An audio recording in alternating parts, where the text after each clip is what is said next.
Students welcome back to my channel. आज हम mathematics Guruji के साथ सीखेंगे second sum of exercise 14.1 from the chapter statistics. मैंने पिछले वीडियो में जब आपको इसका फर्स्ट सम कराया था, साथ ही में मैंने आपको इंट्रोडक्शन भी बता दी थी कि कैसे हम तीन तरीक़ों से इसका मीन यानी कि x बार निकाल सकते हैं, राइट। तो आप उस वीडियो को भी एक बार ज़रूर देखिए। एंड क्योंकि अगर आपको बेसिक क्लियर नहीं होगा, कंसेप्ट क्लियर नहीं होगा शुरू से, तो फिर आपको प्रॉब्लम आ सकती है बाकी चीज़ें करने में सॉल्व। हम स्टार्ट करते हैं सेकंड सम से। सेकंड सम में उन्होंने हमें कुछ वर्कर्स की डेली वेजेस दी हुई हैं। ये हमारे वर्कर्स की डेली वेजेस हैं जिनको 100 रुपये से 120 रुपये मिलते हैं, 120 रुपये से 140 रुपये मिलते हैं, 140 रुपये से 160 रुपये मिलते हैं, 160 रुपये से 180 रुपये मिलते हैं, 180 रुपये से 200 रुपये मिलते हैं, ठीक है।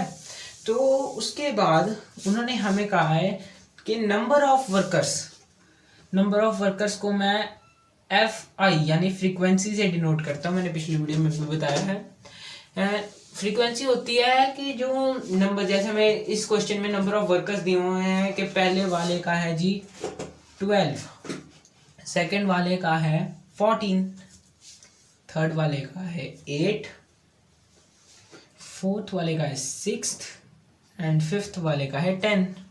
ऑलराइट, तो अब हमें मिल जाता है हमारा सभी जो इंटरवल्स हैं उनकी फ्रीक्वेंसी मिल जाती है। ऑलराइट, इसके बाद अब हमें निकालेंगे एक इम्पॉर्टेंट चीज़ XI। मैंने आपको पिछली वीडियो में भी बताया था कि हर एक क्वेश्चन में हमने निकालनी है, चाहे हम डायरेक्ट मेथड से करें, चाहे हम स्टेप डेविएशन मेथड से करें, चाहे हम एज्यूम्ड मीन मेथड यूज़ करें। हमने हर मेथड में XI को निकालना ही निकालना है। फॉर्मूला क्या है पिछली वीडियो में बताया, इस वीडियो में भी बता रहा हूँ कि U + L/2, यानी कि अपर लिमिट को अगर हम लोअर लिमिट से प्लस करते हैं तो 2 मिलता है। 2 के साथ डिवाइड कर देते हैं हम उनको। जैसे अब ये है हमारे पास, ये अपर लिमिट है, इसे हम अपर लिमिट गिनते हैं। ये जो हमारी राइट साइड वाली होती है ये अपर लिमिट होती है, एंड ये हमारी लेफ्ट साइड वाली लोअर, L फॉर लोअर, ठीक है, लेफ्ट वाली लोअर। ऑलराइट, तो अब हम इन दोनों को प्लस करेंगे। प्लस करके कितना आएगा, I think it's 220, right.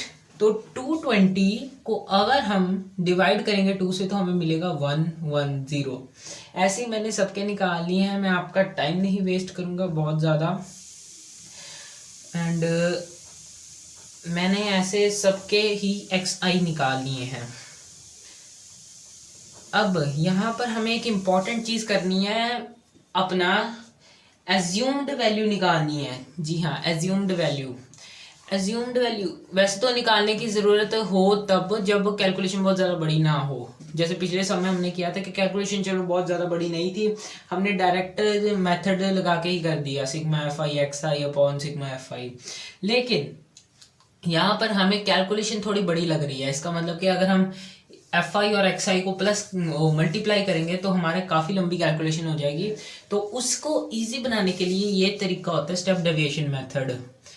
And इसमें हमें एज्यूम करनी होती है एक वैल्यू, चाहे आप इसकी जगह जो मर्जी यूज़ कर सकते हो, स्टेप डेविएशन यूज़ कर सकते हो या फिर एज्यूम्ड मीन यूज़ कर सकते हो।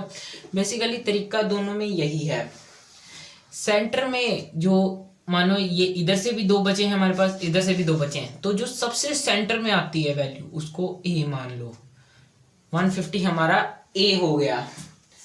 एंड मैं यहाँ पर यूज करूँगा स्टेप डेविएशन मेथड।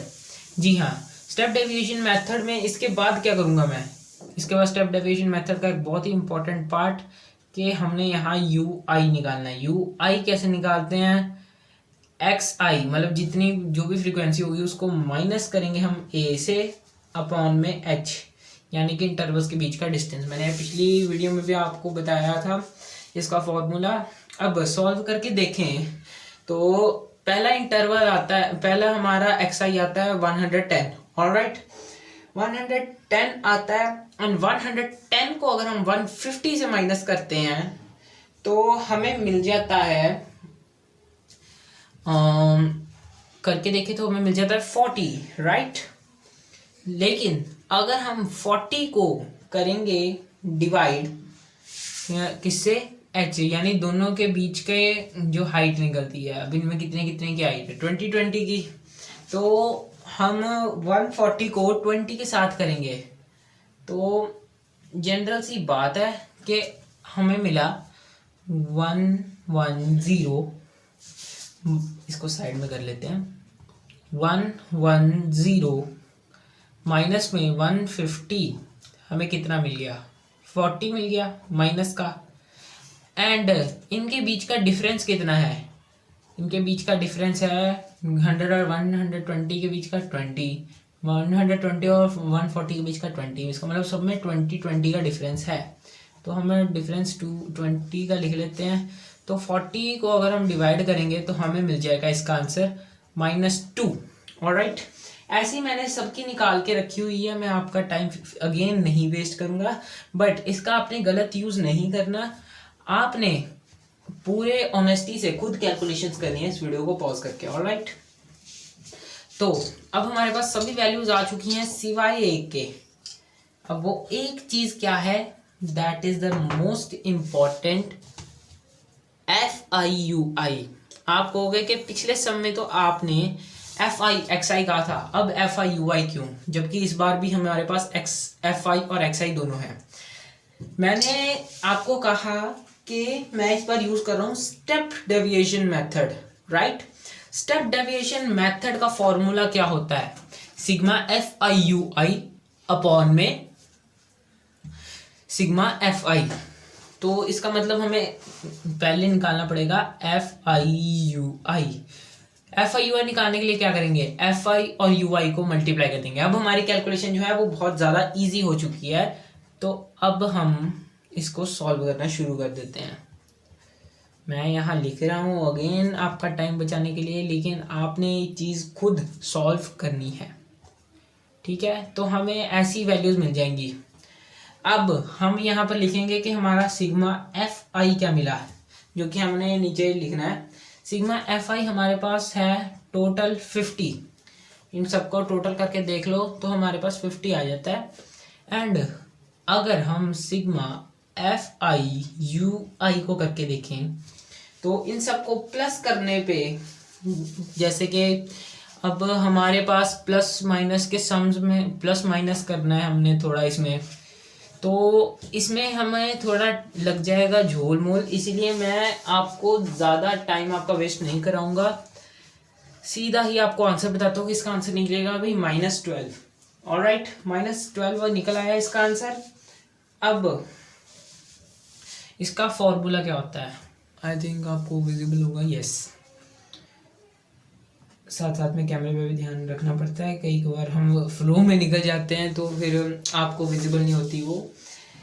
सो एक्स बार यानी कि मीन, इसमें हम निकालेंगे, इसका फॉर्मूला है A प्लस ब्रैकेट में है सिग्मा FIUI अपॉन में सिग्मा FI, इसे हम समेशन भी कहते हैं, मल्टीप्लाई में H।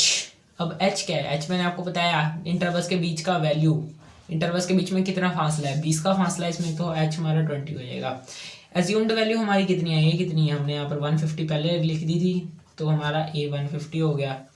उसके बाद अब हम क्या करेंगे, इसको लिखेंगे -12 हमारा जो FIUI निकला अपॉन में 50 मल्टीप्लाई में 20 जो कि हमारा H है। इसको हम कैलकुलेशन करके सॉल्व कर लेंगे, ये प्लस माइनस माइनस हो जाएगा, एंड माइनस अगर हम इसके और इसकी 0 काट देते हैं तो 12 को 2 से मल्टीप्लाई करें तो 24 एंड 5 ऐसे का ऐसे ही आ जाएगा। अब हमने क्या करना है कि 24 को डिवाइड करना है 5 से। ऑलराइट, अब अगर हमने डिवाइड चाहे ऐसे भी कर दिया, सॉरी वो ज़रा मेरे घर में थोड़ी नॉइस है इसलिए मुझे वीडियो का बीच बीच में थोड़ा कट लेना पड़ रहा है। मैं आपको बता रहा था कि हमने इसमें क्या करना है, हम 5 को डिवाइड करेंगे 24 से, तो हमें हमारा आंसर मिल जाएगा 5 को 24 से डिवाइड करने के बाद 4.8। ठीक है, दोनों को अगर हम माइनस करें तो हमें मिल जाता है आंसर कि वही आपका आंसर है 145.2। इसके पीछे आप जीरो भी लगा सकते हैं लेकिन आगे रुपीज़ लगाना है। जीरो लगाएं चाहे 9 चाहे ना लगाएं, इससे कोई मैटर नहीं पड़ता। इस तरह हमने हमारा सेकंड सम सॉल्व करना है। एंड इससे पिछली वीडियो भी मैं आपसे दरख्वास्त करूंगा कि आप इससे पिछली वीडियो भी देख लीजिए, क्योंकि अगर आपको बेसिक कंसेप्ट नहीं क्लियर होगा तो आपको 14.1 का कोई भी क्वेश्चन नहीं क्लियर होगा, आपको यही नहीं क्लियर होगा कि मीन को निकालते कैसे हैं। ऐसी और अमेजिंग वीडियोस के लिए मेरे चैनल को सब्सक्राइब कीजिए and please press the bell icon for getting all the notifications, क्योंकि मैंने बहुत बार नोटिस किया है कि जो मेरा पिछला चैनल था उस पर भी लोग सब्सक्राइब करते हैं लेकिन नोटिफिकेशंस गलती से या पर्सोनिफाइड कर लेते हैं या नोन पे रख लेते हैं, जिससे कि उन्हें मेरी आने वाली वीडियो की नोटिफिकेशन नहीं मिलती। इट्स अ रिक्वेस्ट कि प्लीज़ अगर आप सब्सक्राइब करने के लिए इंटरेस्टेड हैं तो आप सब्सक्राइब करने के बाद नोटिफिकेशंस को ऑल पर ही रखिए, ताकि आपको 10th क्लास मैथ से जुड़ी सब वीडियोस मेरे चैनल पर मिलती रहें। Thank you students.